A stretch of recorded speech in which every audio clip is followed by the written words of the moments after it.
Poursuite de l'audiobook de l'ouvrage de Ralph Challis intitulé « Jésus-Christ, qui est-il vraiment ?» Chapitre 6. Jésus-Christ est ressuscité. Après l'incarnation et la mort de Jésus-Christ, l'événement le plus significatif de l'histoire de l'humanité est indiscutablement sa résurrection. Ici encore, nous avons des preuves suffisantes, bien plus solides que pour la majorité des événements de l'Antiquité. 1. Les témoignages. Tout d'abord, nous possédons, comme nous l'avons indiqué, le témoignage écrit par non moins de 9 personnes de l'époque, dont 6 sont des témoins oculaires qui ont connu Jésus personnellement et qui l'ont vu vivant après sa résurrection. Nous en avons déjà parlé. Voir le chapitre 1. Puis, nous devons tenir compte des 120 disciples de Jésus qui se sont retrouvés par la suite dans la chambre haute à Jérusalem et dont plusieurs l'ont vu vivant le jour de sa résurrection et encore 8 jours après. Il est apparu au moins 12 fois pendant les 40 jours suivant sa résurrection. Une fois, plus de 500 personnes l'ont vu tout à la fois. Et puis, pourquoi les disciples auraient-ils choisi de risquer leur vie pendant des années pour proclamer un mensonge? Jésus lui-même, dans son enseignement, ne leur avait-il pas interdit de porter un faux témoignage, et cela encore plus radicalement que ne le faisait la loi de Moïse, à laquelle ils tenaient tous? Pourquoi, finalement, les disciples étaient-ils par la suite débordants de joie et d'assurance chaque fois qu'ils prêchaient la bonne nouvelle de la résurrection? En fait, la véritable raison pour laquelle les gens, en général, ne croient pas à la résurrection de Jésus-Christ ne réside pas dans la fragilité de l'évidence, car celle-ci est extraordinairement puissante. Non, ils ne croient pas pour la simple raison qu'ils ne veulent pas croire. Ils ferment les yeux sur l'évidence, ils rejettent a priori la bonne nouvelle annonçant que le Créateur a fourni la réponse à notre problème le plus terrifiant, la mort, à laquelle nous sommes tous confrontés. 2 témoins véridiques suffisent normalement pour attester un fait. 9 témoignages écrits, cela représente un argument impressionnant. De plus, le caractère de ces témoins ne fait qu'appuyer puissamment leur affirmation. C'étaient des hommes prêts à mourir plutôt que mentir et dont plusieurs ont effectivement donné leur vie pour cette raison. Si vous voulez évaluer leur témoignage par vous-même, procurez-vous un exemplaire du Nouveau Testament et examinez-le à fond. Vous ne serez pas déçus. 2. Le tombeau vide.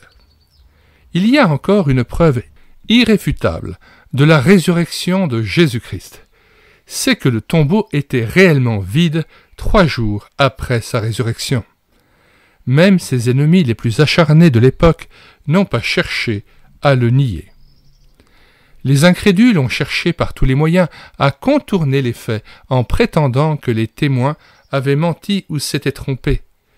L'idée d'une réanimation qui aurait permis à Jésus de sortir par lui-même du tombeau est, comme nous l'avons vu, exclue. Où donc était le corps de Jésus?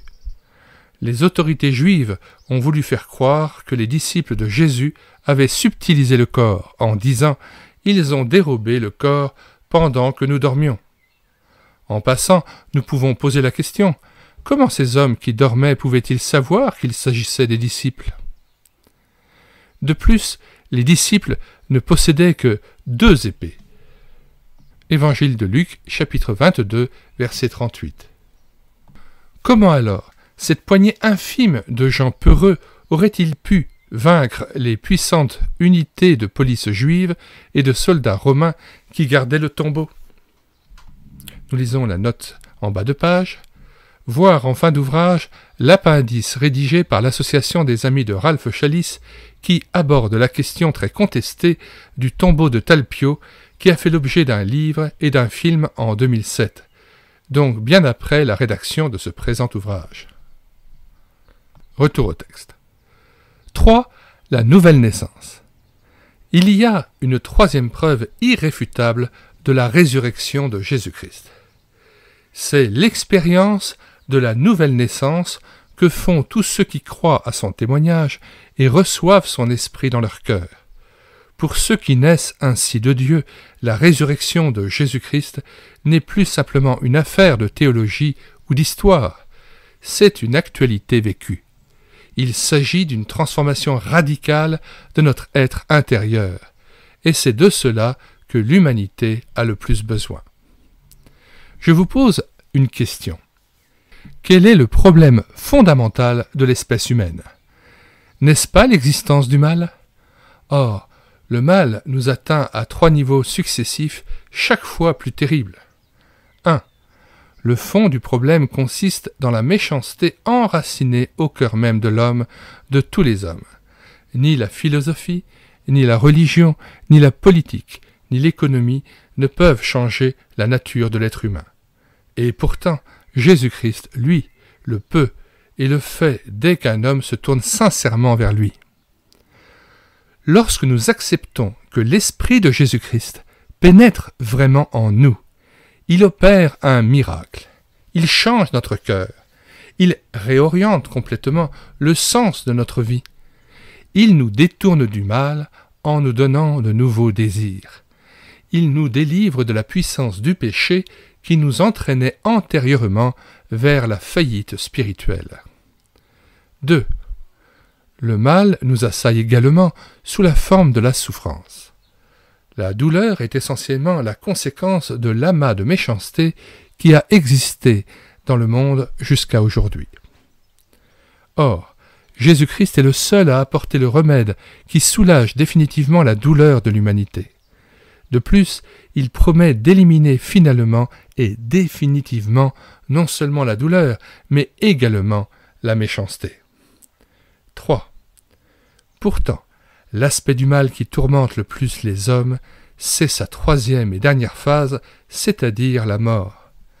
Même si un grand prophète solutionnait les 2 premières formes du problème du mal, sans pouvoir en résoudre la 3e, celle qui nous arrive par la mort, à quoi cela servirait-il? Si nous n'avons aucun espoir de ressusciter, que nous reste-t-il sinon manger et boire, puisque demain nous mourrons? Note 27. Proverbe ancien cité par l'apôtre Paul dans sa première lettre aux Corinthiens chapitre 15, verset 32. Autrement dit, revenons à la loi de la jungle. Chacun pour soi, et tant pis pour les autres. Profitons au maximum de nos quelques années de vie, même si cela nous amène à faire le mal, même si nous devons exploiter ou éliminer notre prochain. Que nous, au moins, nous sachions nous en sortir. Voilà, en fait, la philosophie qui gagne à présent la grande majorité des hommes.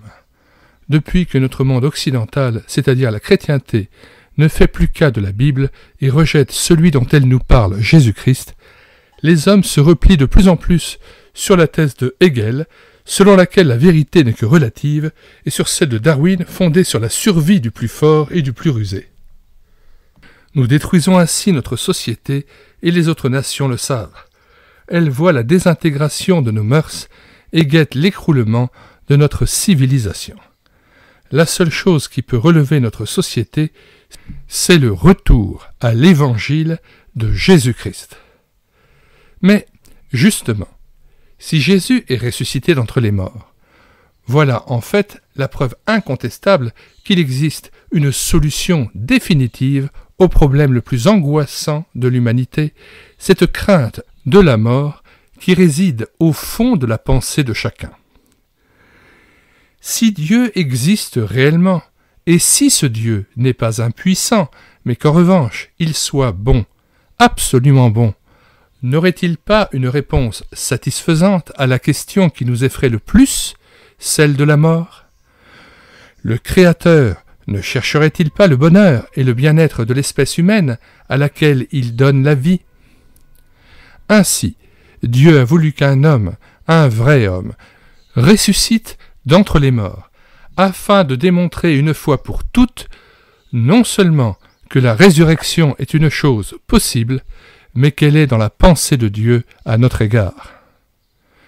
Jésus a promis que tous ceux qui croiraient en lui ressusciteraient. Note 28, Évangile de Jean, chapitre 6, verset 40, que nous lisons. Jean 6, versets 35 à 40. Jésus leur dit, « Je suis le pain de vie. Celui qui vient à moi n'aura jamais faim, et celui qui croit en moi n'aura jamais soif. Mais je vous l'ai dit, vous m'avez vu, et vous ne croyez point. Tous ceux que le Père me donne viendront à moi, et je ne mettrai pas dehors celui qui vient à moi. Car je suis descendu du ciel pour faire non ma volonté, mais la volonté de celui qui m'a envoyé. Or, la volonté de celui qui m'a envoyé, c'est que je ne perde rien de tout ce qu'il m'a donné, mais que je le ressuscite au dernier jour. La volonté de mon Père, c'est que quiconque voit le Fils et croit en lui ait la vie éternelle, et je le ressusciterai au dernier jour. » Fin de citation et retour au texte. Pensez-vous que cette affirmation soit déraisonnable ? L'auteur parle de l'affirmation que Jésus a promis que tous ceux qui croiraient en lui ressusciteraient. Pensez-vous que cette affirmation soit déraisonnable ? Si ce soir, je mourrais physiquement, il est vrai que je n'aurai plus mon cerveau ni mes sens physiques. Je perdrai ainsi le contact avec le monde visible et matériel autour de moi.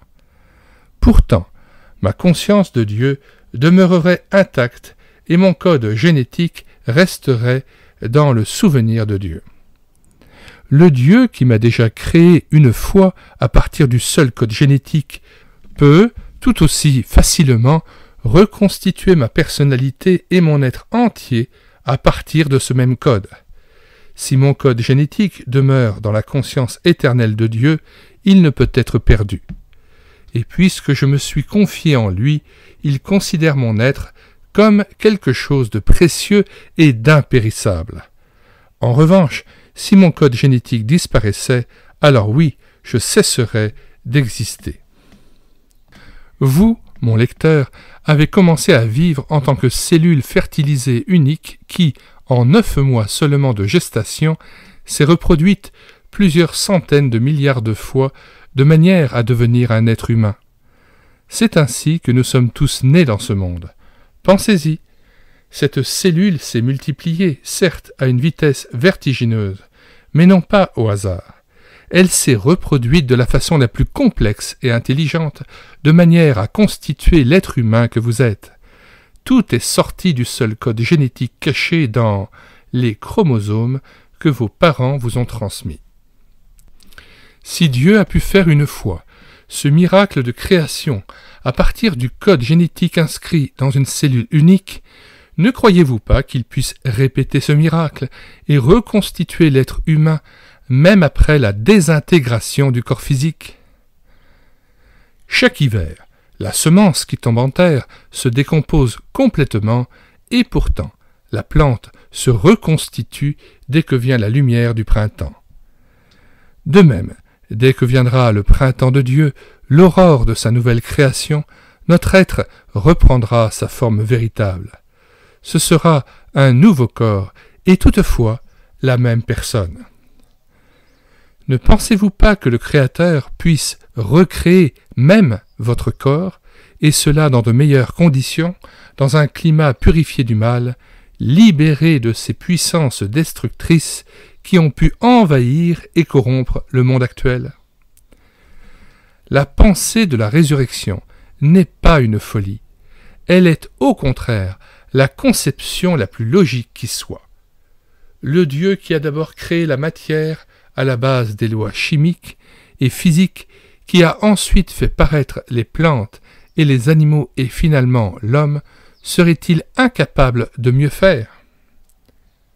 De quel droit supposez-vous que le Créateur ait prononcé son dernier mot?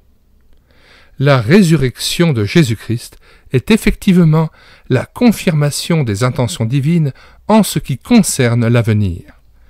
Dieu nous glisse à l'oreille son secret, il nous fait part de son projet par excellence, auquel nous sommes appelés à participer. Par la Bible, Dieu nous dit qu'il va y avoir une nouvelle terre et de nouveaux cieux, qu'il va renouveler toutes choses. Ce monde actuel, si tristement abîmé par la méchanceté et la folie des hommes, va céder la place à une meilleure création où habitera la justice. Deuxième épître de Pierre, chapitre 3, verset 13. Nous lisons à partir du verset 11.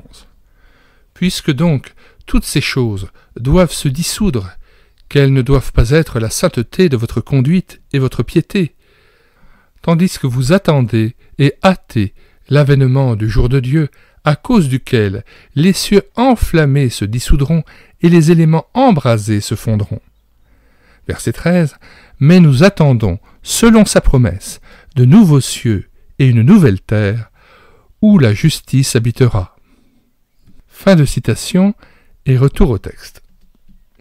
Dieu aura sa demeure auprès des hommes. Il essuiera toute larme de leurs yeux, et la mort ne sera plus. Apocalypse, chapitre 21, versets 3 à 4, que nous lisons. « Et j'entendis du trône une forte voix qui disait : Voici le tabernacle de Dieu avec les hommes.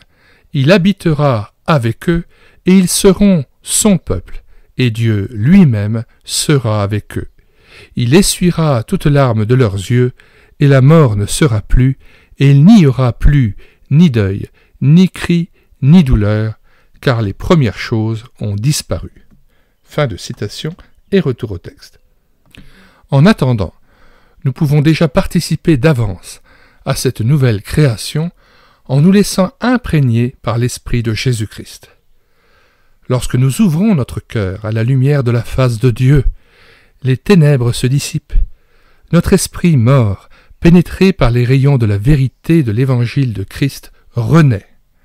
À partir de cette heure, nous possédons une connaissance directe et personnelle de Dieu qui nous était autrefois inconnue. Nous jouissons d'une vie toute nouvelle qui nous apporte une foi et une paix intérieure que nous n'aurions pas cru possible.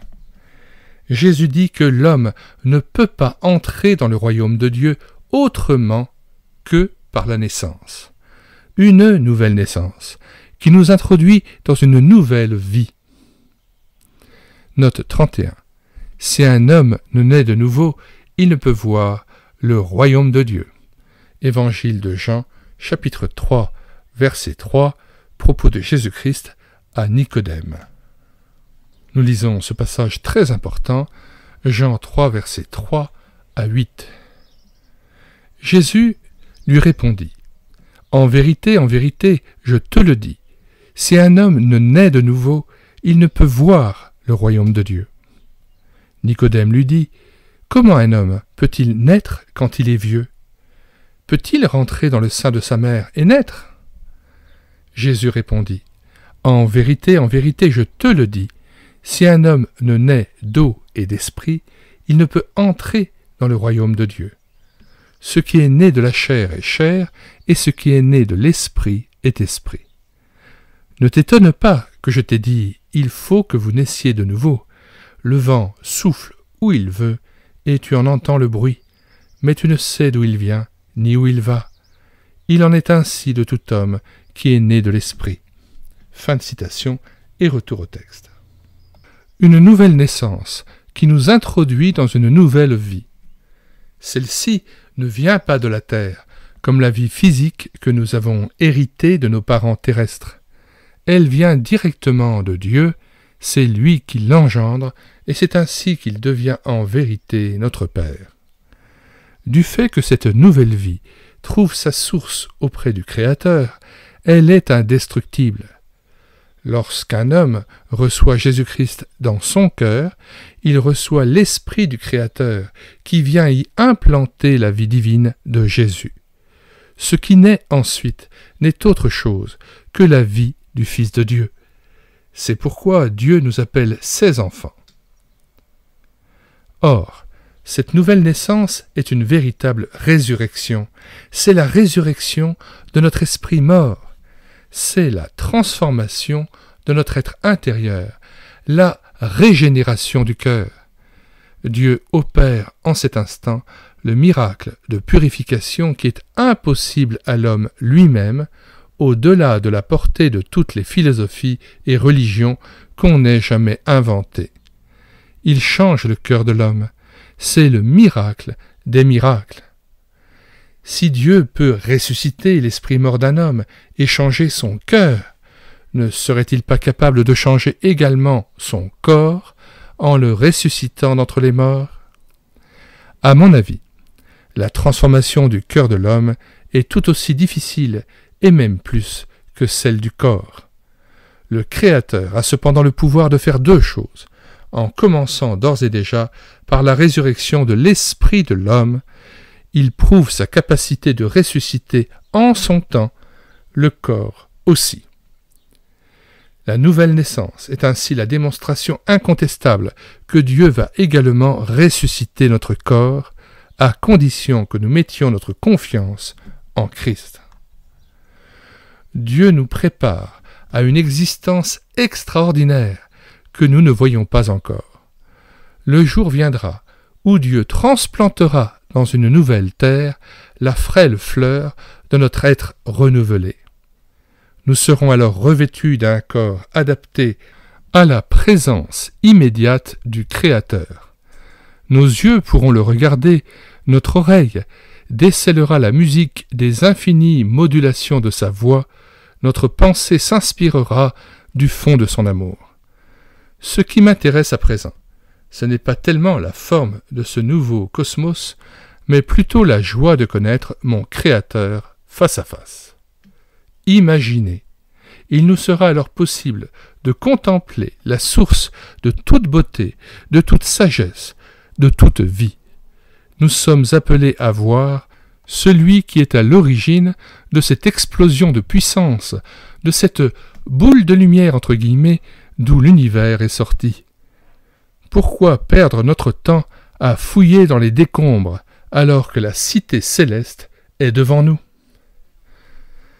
Cherchons la vérité ultime. Fin du chapitre 6. Jésus-Christ est ressuscité. Pour ceux qui n'ont pas écouté les autres vidéos, nous vous invitons à écouter cet ouvrage depuis le début.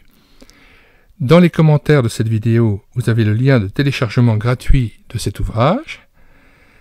Nous vous invitons aussi à regarder les autres liens vers d'autres ouvrages ou d'autres playlists que nous avons constitués sur cette chaîne YouTube ayant trait à la résurrection et à la personne de Jésus, à l'au-delà et à la vie éternelle. Nous vous invitons non seulement à consulter les 230 playlists de cette chaîne YouTube et l'écouter sa parole, playlist de cantiques, de présentation d'ouvrages, playlist d'audiobook, playlist de BD tournesol lus avec caméra de document. Mais nous vous invitons aussi à consulter le site internet médiathèque-chrétienne.fr. Sur la barre de recherche Google, vous écrivez médiathèque-chrétienne.fr d'un seul tenant et sans accent. Arrivé sur le site, vous cliquez sur « Livres à télécharger », puis vous faites une recherche par ordre alphabétique d'auteur. Ensuite, après avoir cherché avec l'initiale du nom de l'auteur, par exemple pour Chalice, vous cherchez à S, et ainsi, vous cliquez sur Chalice après avoir cliqué sur S. Et à Chalice, vous avez tous les ouvrages que nous avons numérisés de lui. Vous cliquez par exemple sur Jésus, qui est-il vraiment? Et là, vous cliquez sur Lire, écouter, télécharger. Tout à fait en bas de page, après la présentation de l'ouvrage, vous avez deux onglets, Télécharger en PDF ou Télécharger en Word. Il en va de même pour les 1200 ouvrages dont nous avons déjà assuré la réédition numérique, puisque le but de médiathèque-chrétienne.fr est la réédition numérique des ouvrages chrétiens épuisés et non réédités. Nous aimerions terminer par la prière. Seigneur Jésus, nous venons à toi qui es vivant et ressuscité. Tu connais le cœur de ceux qui ont écouté ce message. Tu connais leur recherche, leur sincérité. Veuille remplir leur cœur de ta présence après t'être révélé à eux, qu'ils puissent croire en toi, saisir ta présence et croire en la bonne nouvelle de ta mort pour nos péchés et de ta résurrection entre les morts. Nous voulons nous rassasier de ta vie, nous voulons vivre éternellement avec toi, nous voulons t'aimer et être renouvelés dans l'attente de ton retour, dans la joie de ton salut. Nous voulons hâter aussi ce retour et espérer, toujours espérer. Nous espérons que tu redonneras vie à nos corps une fois morts, tu redonneras vie par ton esprit et tu nous permettras de vivre éternellement en ta présence. Tu appelles ton Église ton épouse et tu la rends parfaite pour le jour de ton retour. Nous t'adorons et te bénissons, Seigneur Jésus. Fais fructifier l'œuvre de nos mains dans le repos, afin que nous soyons délivrés des œuvres mortes. Fais-nous rentrer, Seigneur, dans le plan que Dieu le Père a prévu pour nous. Daigne continuer à faire de nos corps la demeure du Père et du Fils, par l'Esprit Saint. Amen.